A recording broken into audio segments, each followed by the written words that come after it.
Hi guys, this is Martin, aka MartinTheVlogger, and today we're gonna talk about all of these different types of cameras. And in this video, you will find an answer to a question. What type of camera is the most suitable camera for you? And it doesn't matter if you are a new kid on the block and you are buying your very first camera and you are maybe thinking, okay, shall I buy this big studio camera or action camera, it's the most suitable one for me, or you already do have a camera and you would like to spice up your videos, bring different stories, different angles to your videos. Well, then I will talk about drones, Insta360 Go, which I still believe is the smallest action camera on the market to this date, and of course, almighty 360 cameras. I'm vlogging for about 5 years and I used to vlog from my garage. Now I'm vlogging from this amazing new studio. Also, I do vlog from outside because I'm chasing the ultimate road with TheBeast, with the bike that I love. And I'll share with you my honest experience, what I have found out, what is good and what is bad, and most importantly, what to think before buying any of these cameras. In the middle of this vlog, I'll share with you my top tip, how I made this video. Of course, there is no secret. It's a follow me function that DJI has. But the trick is, I did this video just by myself and I was able to control the drone while I was riding the motorbike. And at the end of the video, I'll tell you why I will not move to the GoPro Hero 9. It's already on the market. This is Hero 7 and the same story is for Insta360 One X2. This is One X1. One X2 is already on the market and I ain't gonna buy it, and it's not because of the name. Now, enough of this. Let's get started. Let's start with a 360 camera. And I will tell it to you straight away.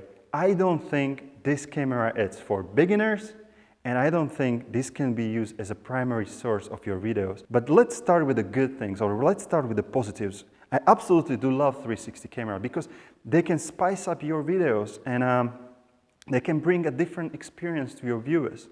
Well, it's the biggest benefit, it's the obvious benefit. It can record 360. And within one shot, if you're a petrol head like me and you're traveling on a motorbike, if you are super lucky, you can have a polar bear chasing you, and in front, deer can be crossing your street and you are almost hitting it, while, let's say, albatross, it's attacking you. And also the camera records whatever is underneath of you. So this is the great thing. And with all of this, it gives you opportunities also with the special effects. So you can create something like a globe or earth, which I don't know how to use in the videos. Or what I like is, and especially as I said, if you're a petrol head, if you are going on a bike or a car or whatever, it can give this kind of movement, okay? So you're fixing the camera, fixing the angle, and you have this kind of beautiful movement in the corners. Or you have this absolutely aggressive video. And how it is done, or why it is possible to do with 360, because it records under different angles. So all you need to do is zoom out a little and go like a complete idiot, and boom, you have absolutely amazing picture. So what is so wrong about this camera that I told you that it should not be used by beginners or as a primary source of your videos?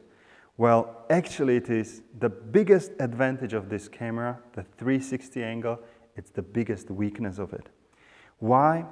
Try to imagine this. You have a regular camera, and it doesn't matter if it is GoPro, whatever camera that records whatever is happening in front of it.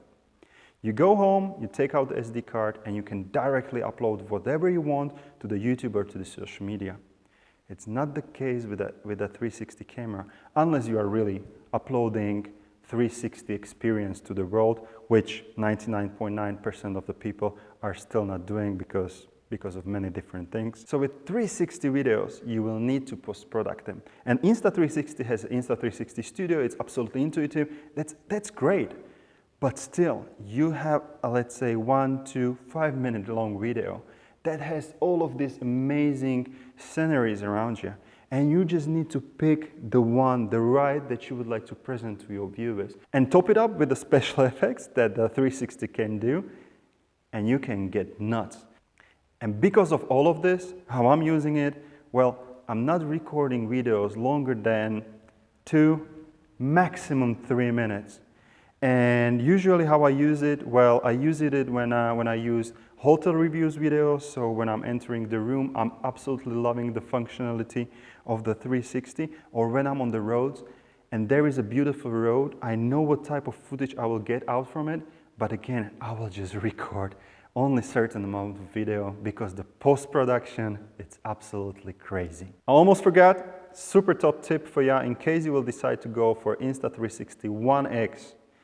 That camera don't have lens protectors. Or basically, I used to use a diving case as a protector and I used to use the Venture case. However, I'm using now these lens protectors. In case you will scratch those lenses or break them, the repair set is around 200 euros. It's super hard to get them and most of the people who destroy their lenses had to throw away the camera. So definitely have a look at my MartinTheVlogger.com/shop in case you're interested in. The lens protectors are there and I'm the only one who sells them in the world because they are from Korea. Insta360 Go, as I said, probably the smallest camera to this day, smallest action camera, proper action camera to this day. Why I think it can be a great add-on for many of you and why I have actually sold it and why I will not use it anymore. What are the good things and what was my logic, why I have bought it? I wanted to bring an experience to my viewers directly from my helmet, so that was the idea.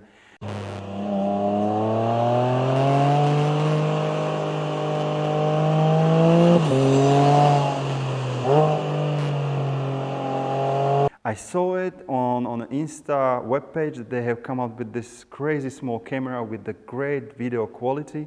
So I decided, okay, it's gonna be epic. And actually, what I also love is they have something like this amulet.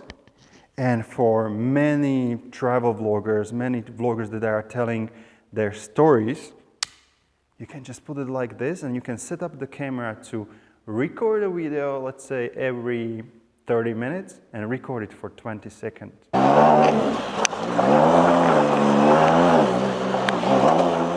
Plus, top it up that it's water resistant. So what is really a bad thing about it and why I have sold it? Well, actually, there are two things I didn't like. One has something to do with the app. You know, I don't like apps. I simply like to edit my footage on a big desktop. With this camera, you have to download everything because it doesn't have a slot for SD or micro SD or whatever external card. You have to download everything to the mobile phone and either then send it to your desktop via some cloud, or you have to edit it directly in the mobile app, which I absolutely didn't like. The second reason was the time of recording. Because the camera is so small, it can record up to 1 minute. I know there is new update that it can record up to 5 minutes, but I haven't tested it. I don't know what's the picture quality, whatever. So when I have used it, the only option was to record for 1 minute in a constant recording time.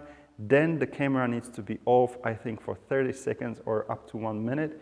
And then it can automatically record again. And this was a big issue for me because many times I'm riding like an idiot for 3 minutes and I'm trying to bring the experience to my viewers because longer videos doesn't make sense for me. And this was the issue that, you know, when something was really cool happening, the camera, Murphy law, the camera was off. Drones, the topic I can talk for about ages. You know, my passion, I love drawing, it's my relax. And definitely the benefit is there. I mean, you can bring different experience to the viewers. You can create beautiful videos. My girlfriend told me, don't forget to say that it's the best selfie thing ever. We are using drones for selfies when we are traveling because really, they are different, they are beautiful. But what I will share with you is maybe what to think before buying the drone because it's a big, big responsibility. So the alpha and omega, and I will talk from my case, from my perspective.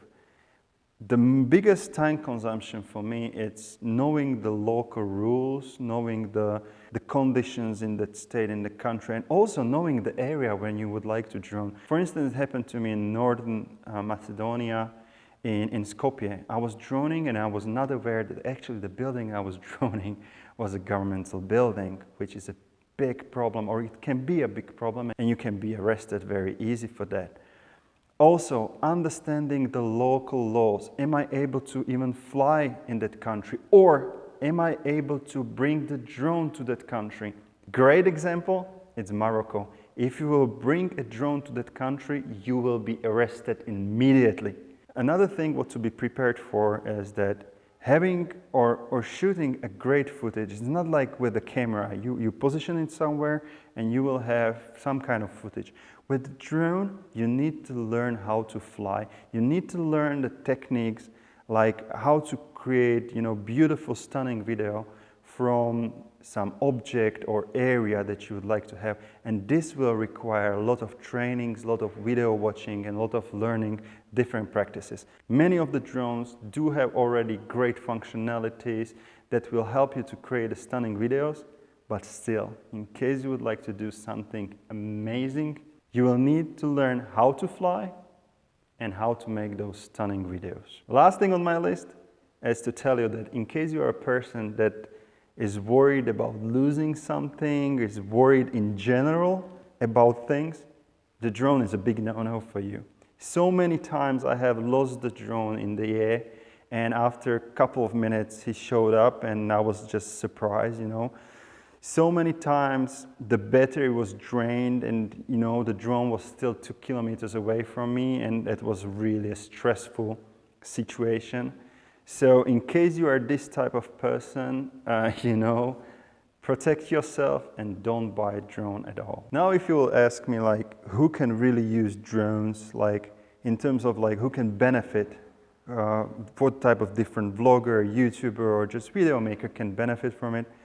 Well, I think almost everyone who is in exterior, and it doesn't really matter if you are having travel vlog, if you are a petrol head, if you are doing reviews about cars or motorbikes or just bikes or scooters or whatever, in case you are running somewhere or you are testing shoes or you are having fishing vlog. We did actually fishing with my friends in Norway last year, and I did create amazing footage from drone, how we were fishing and catching some fishes and stuff like that.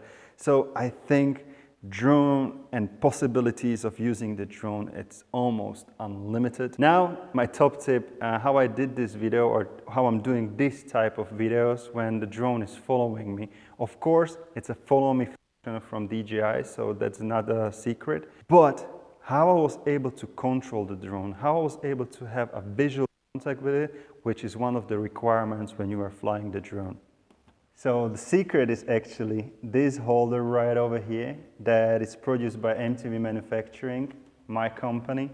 It's the only holder out there for DJI Mavic Air 2, and we have just developed a version 2 or updated version because somebody was riding downhill and destroyed. We have come up with the undestroyable version, yeah. And basically how it works is very simple.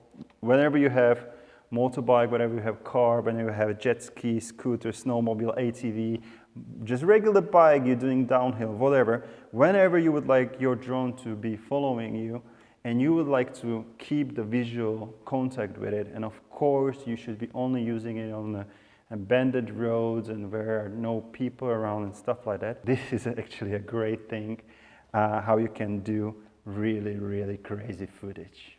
Now in this last part, let's compare these two cameras, and I'll tell you why I'm using this one for the studio only and why I'm using this one for recording mostly in the exterior. This one, it's action camera, GoPro Hero 7 Black. This one, as I said, studio camera. It's a Sony RX10 version 2, II or II, or I don't know how the Sony wanted this model to be called, but I bought it back in 2015, and here are the things about them. What is the thing that I like about vlogging cameras? They're a little bit bigger, but that's a good thing on one side, is because the lenses are big, the chip inside is big, so they can cope up with less light much better than any other action camera out there. You will not fool the size. However, the size is the downside. That's the reason why I'm not traveling with this, because I'm traveling on a motorbike. I need to pack myself as efficient as possible, so I'm not traveling with it, and plus this is quite expensive camera for me, so I don't want that any part will be damaged or break. Another thing, if we are really talking about the sizes, I'm always using it with a tripod. There are two reasons for that. First of all, it's because of the weight and size, obviously. The second thing, this camera doesn't have great stabilization, or I think it doesn't have any stabilization. So in case you will need to do some motion video, or in case you will be doing vlogging video like this, just make sure your camera has a stabilization, because otherwise the footage is very shaky, and I used to use this for my vloggings from traveling, and it was a disaster. Another thing that I like about it, and why I, again, using it in a studio, it's because of all of these functionalities, these buttons and big display. I absolutely love it. In the studio, I have enough space and time so I can play around ISO and different setups, even though I don't know what they are doing and how to use them in many cases, but at least I pretend. Plus, the size of the display is absolutely great thing, because I can review whatever I have done on a bigger screen, which is a great thing. Last not least, let's not forget, this is not only a video camera, this is one hell of a good picture camera. So I'm using it for thumbnails. Of course, I haven't used it for this thumbnail on this video, but in many cases, I'm using it for my thumbnails, which is a great thing, and also for great pictures for my social media. Now, what are the good things and bad things about action cameras? And honestly, if I will be really thinking these days what to buy, I will get to it in a minute. So what is good and positive about action camera? Obviously, it's the size. I don't know if you remember Hero 3, but it was one big ass camera. And now these days, every action cameras are quite compact, and you can take Insta360 One-R or DJI Osmo Action or this Hero 7 Black or Hero 9 Black or whatever. So they are small. The picture quality is absolutely breathtaking, but the biggest benefit of all, no, it's not the water resistant function or characteristics, it's actually the stabilization. Have a look on this footage. I'm having the motorbike that has 1313 engine, it shakes a lot, plus I'm riding in a Central Eastern Europe with not really great road quality. And the picture is absolutely amazing. So for all of my travel vlogs, all the vlogs that I have to, go somewhere and do the footage, I'm just using a GoPro camera. In case I was not really super clear about these two, let me, place a couple of questions and also tell you why I will be not updating to the Hero 9. Highly hypothetical question. If MartinTheVlogger is in 2021 and know what type of vlog he is having, what type of camera he would buy, or I'm asking myself, so what type of camera I would buy?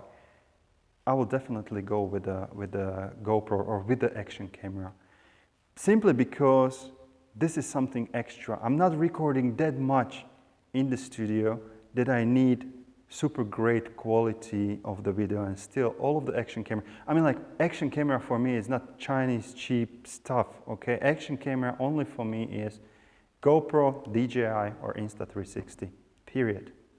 Tell me if you know any other good cameras, but nothing like $50 cheap stuff. Another question can be if I do not need to travel, if I'm having the vlog that it's only from inside, I'm recording only from interior, would I prefer to buy this one or still would go for, let's say, a little bit cheaper option with action cameras? Which one I will take?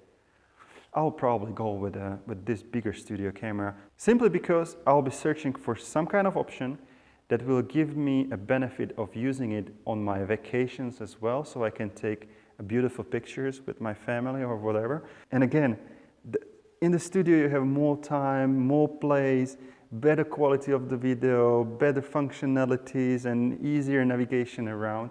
That would be the reason why I would go for this one and not the action camera. And now, the last topic. Why I am not going to update to Hero 9, why I'm not going to update the Insta360 One X to One X2. Do you have a YouTube channel? Are you using Google Analytics?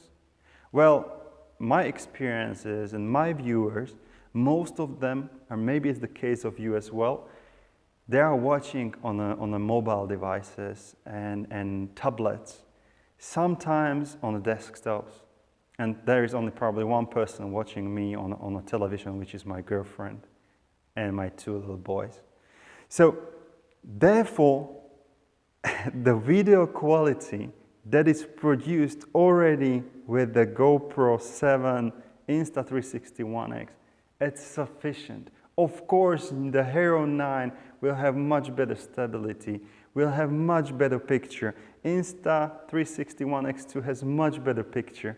But is it really that much of an importance for me? Probably not. If you're still not like, yeah, he is right, but maybe no, let me give you another example, or maybe a life experience. I'm a petrol head, and I used to have my car vlog, whatever, not important. And I have had Renault Clio RS Trophy, and I was riding on one circuit, and after a couple of days I was thinking, okay, this should be better, that should be better, so I can go around the corner much quicker. Well, guess what? I was joined by the real racer. He took me for a spin on the same circuit, and it was just absolutely breathtaking experience. What he was able to do with that car, and that's the same story of the cameras. Have a look on some videos done by crazy people with only mobile phones, what they are able to do. For me, my next step is getting better in a post-editing. It's getting better with all of these kind of setups of lights and stuff like that. Guys, hopefully you have learned something. Hopefully I have helped you, to decide what type of camera is the right camera for you. In case you like what I do, hit the subscribe button and hit the notifications on, because during the winter time, I will bring you more stories about cameras, and especially I'm looking forward to the story about different angles and how you can use different positioning on your motorbike and a car. Thank you very much for watching, and remember, choose wisely your camera and always have fun.